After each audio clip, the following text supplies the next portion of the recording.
नमस्कार, मैं ऋषिराज श्रीवास्तव सरल विधि में आपका स्वागत करता हूं।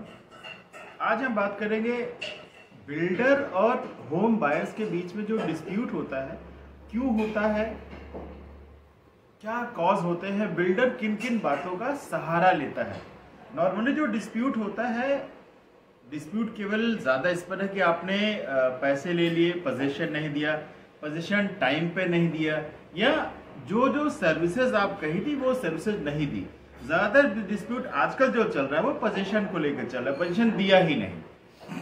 आपका पैसा ले लिया, 40 लाख 50 लाख रुपए आपने दे दिए और आपको पोजीशन बोला था 2015 में, 2021 आ गया, 14 में बोला था, अभी तक कुछ काम नहीं हो रहा है। ऐसे बहुत से बिल्डर्स हैं। तो क्या प्रिकॉशंस लेना चाहिए, इसके लिए आज हम बात करेंगे श्री जेके श्रीवास्तव जी से। जेके श्रीवास्तव जी पिछले 40 सालों से रियल एस्टेट की फील्ड में प्रैक्टिस कर रहे हैं। Various high courts, Allahabad high court में काफ़ी टाइम निकाला है, सुप्रीम कोर्ट में काम किया उन्होंने बहुत, और इसके बाद वो बहुत जो बड़े बड़े जाइंट्स हैं, बिल्डर्स हैं, उनके साथ उन्होंने काम किया है, उनके चीफ लीगल कंसल्टेंट के रूप में काम किया है। उनसे टाइम लेना बड़ा मुश्किल होता है, तो समहाउ हमने 15 मिनट टाइम निकाला है, उन्होंने दिया था टाइम हमें। इसमें हमने ये बात की है कि क्या क्या प्रिकॉशंस लेना चाहिए अगर हम कोई घर बुक करने जा रहे हैं। तो over to JK Srivastava ji.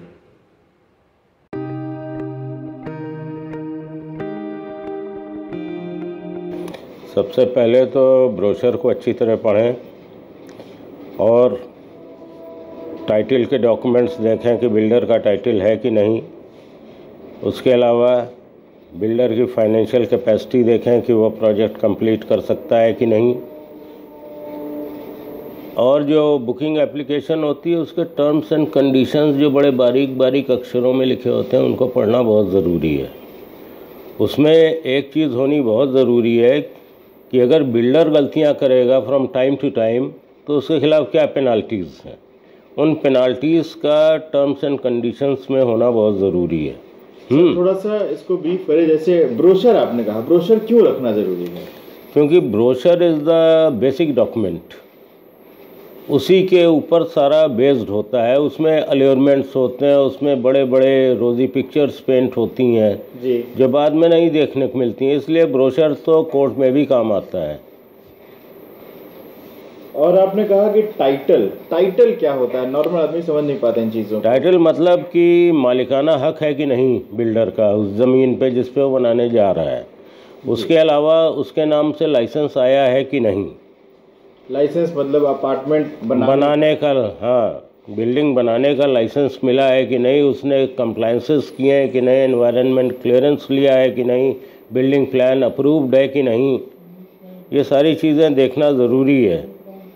RERA में रजिस्ट्रेशन है कि नहीं, वो भी ज़रूरी है। ये सर, रेरा का रजिस्ट्रेशन कहाँ से देखा जा सकता है? ये आप रेरा की साइट पे भी जाके देख सकते हैं, अदरवाइज बिल्डर से भी आप मांग सकते हैं। अच्छा, उसमें टाइम ऑफ कंप्लीशन लिखा होता है प्रोजेक्ट का। तो ये, और उसके बाद जो बुकिंग एप्लीकेशन है उसमें जहाँ जहाँ डिफ़ॉल्ट्स बिल्डर के हो सकते हैं वो सारे टर्म्स उसमें पेनाल्टी के भी बिल्डर के खिलाफ इंक्लूड करवाई है, वो बहुत ज़रूरी है। और एक उसमें और चीज़ आना ज़रूरी है, उस क्लॉज एक टर्म एप्लीकेशन, बुकिंग एप्लीकेशन का एक टर्म ये ज़रूरी है कि monthly meeting with the customer उनका एमडी या डायरेक्टर साइट पे आके करे विद ऑल द कस्टमर्स। तो ऐसी डिमांड कस्टमर रख सकता है? बिल्कुल, लेकिन ये उसमें टर्म में भी लिखवाना चाहिए उसे कि वो मिलेंगे हर महीने और उसकी इंटीमेशन जो है मेल पे देंगे या व्हाट्सएप पे देंगे। और एक चीज़ आपने बताई थी, बिल्डर कितना पावरफुल या कितना गहरा है, कितना काम किया है, ये कैसे पता किया जाए?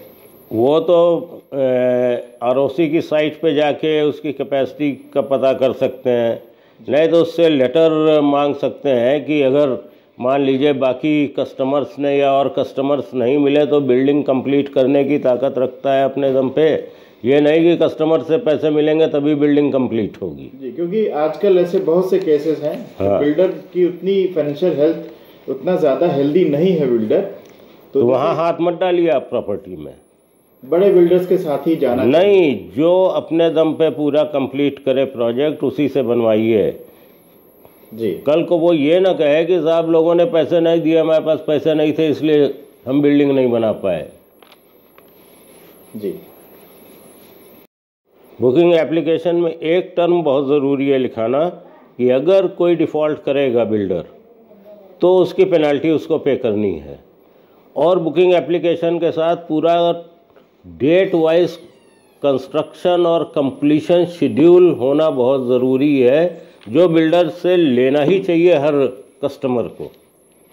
ये सर थोड़ा और बताएं कि शेड्यूल क्या चीज़ है? शेड्यूल ये है कि इस डेट को फाउंडेशन कंप्लीट होगी, इस डेट को स्ट्रक्चर कंप्लीट होगा, इस डेट को प्लम्बिंग कंप्लीट होगी, इस डेट को प्लास्टर हो जाएगा, इस डेट को इलेक्ट्रिफिकेशन हो जाएगा। सारी वर्क शेड्यूल वो पूरा schedule date wise, period wise नहीं, ये नहीं कि 3 महीने और 4 महीने, डेट होनी चाहिए। और ये बिल्डर अपने साइड पे बना के रखता भी होगा?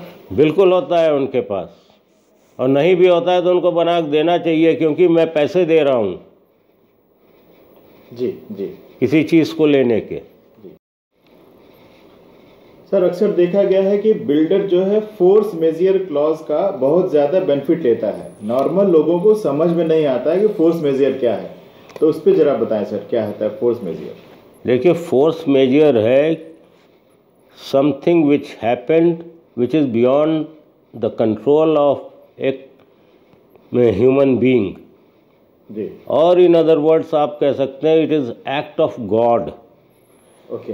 बिल्डर जहाँ डिले होती है प्रोजेक्ट में, वहाँ उसका सहारा लेने लगते हैं, और फोर्स मेजर क्लॉज में दुनिया की चीज़ें लिखा देंगे, लेबर नहीं मिला, मटेरियल नहीं मिला।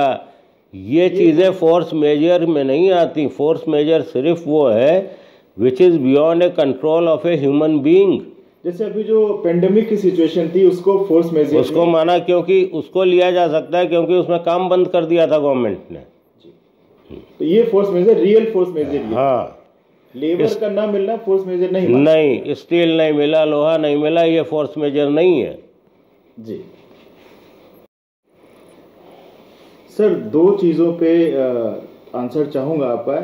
अक्सर देखा गया है जो ज़्यादातर डिस्प्यूट्स हैं जो, वो सारे बेस्ड ऑन होते हैं इनका एग्रीमेंट जो होता है, बिल्डर का एग्रीमेंट, और आपका जो बुकिंग एप्लीकेशन होता है। एक तो इसके बारे में कुछ बताएं, और इसमें कभी कभी डिफरेंसेस भी होते हैं। नॉर्मली बुकिंग एप्लीकेशन के terms and conditions he agreement के टर्म्स एंड कंडीशंस होने चाहिए, बट अक्सर देखा गया है कि बिल्डर जो है उसमें एग्रीमेंट, बायर एग्रीमेंट में टर्म्स चेंज कर देता है जी। तो ऐसी सूरत में सावधानी ये बरतनी चाहिए कि बुकिंग एप्लीकेशन के साथ ड्यूली स्टैम्प्ड और दस्तखत किया हुआ सैंपल एग्रीमेंट का ले लेना चाहिए।